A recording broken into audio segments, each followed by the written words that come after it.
उत्पत्ति अध्याय 19।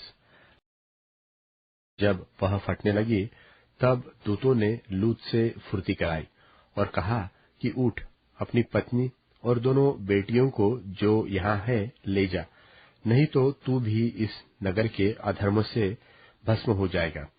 पर वह विलंब करता रहा। इससे उन पुरुषों ने उसका और उसकी पत्नी और दोनों बेटियों का हाथ पकड़ लिया, क्योंकि यहोवा की दया उस पर थी, और उसको निकालकर नगर के बाहर कर दिया।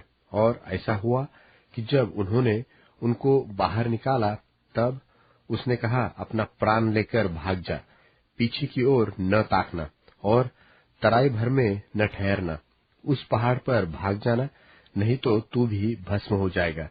लूत ने उनसे कहा, हे प्रभु, ऐसा न कर। देख, तेरे दास पर तेरी अनुग्रह की दृष्टि हुई है, और तूने इसमें बड़ी कृपा दिखाई कि मेरे प्राण को बचाया है। पर मैं पहाड़ पर भाग नहीं सकता, कहीं ऐसा न हो कि कोई आपत्ति विपत्ति मुझ पर आ पड़े और मैं मर जाऊं। देख, वह नगर ऐसा निकट है कि मैं वहां भाग सकता हूँ, और वह छोटा भी है। मुझे वही भाग जाने दे। क्या वह छोटा नहीं है? और मेरा प्राण बच जाएगा। उसने उससे कहा, देख, मैंने इस विषय में भी तेरी विनती अंगीकार की है कि जिस नगर की चर्चा तूने की है उसको मैं नाश न करूंगा। फुर्ती से वहां भाग जा, क्योंकि जब तक तू वहां न पहुंचे तब तक मैं कुछ न कर सकूंगा। इसी कारण उस नगर का नाम सोअर पड़ा। लूत के सोअर के निकट पहुंचते ही सूर्य पृथ्वी पर उदय हुआ।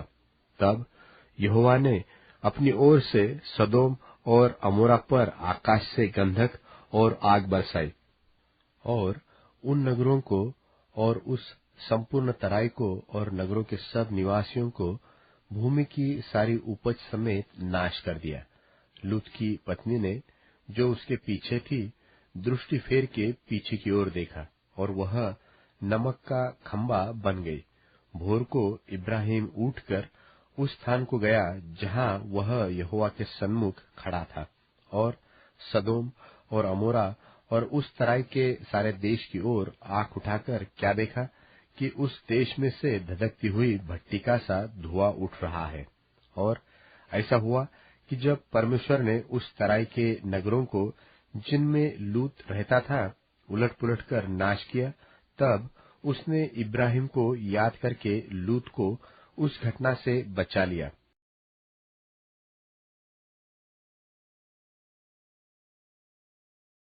मत्ती रचित सुसमाचार 8वां अध्याय। जब वह नाव पर चढ़ा तो उसके चेले उसके पीछे हो लिए, और देखो, झील में एक ऐसा बड़ा तूफान उठा कि नाव लहरों से ढपने लगी, और वह सो रहा था। तब उन्होंने पास आकर उसे जगाया और कहा, हे प्रभु, हमें बचा, हम नाश हुए जाते हैं।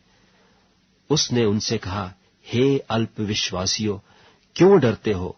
तब उसने उठकर आंधी और पानी को डांटा, और सब शांत हो गया। और लोग अचंभा करके कहने लगे कि यह कैसा मनुष्य है कि आंधी और पानी भी उसकी आज्ञा मानते हैं।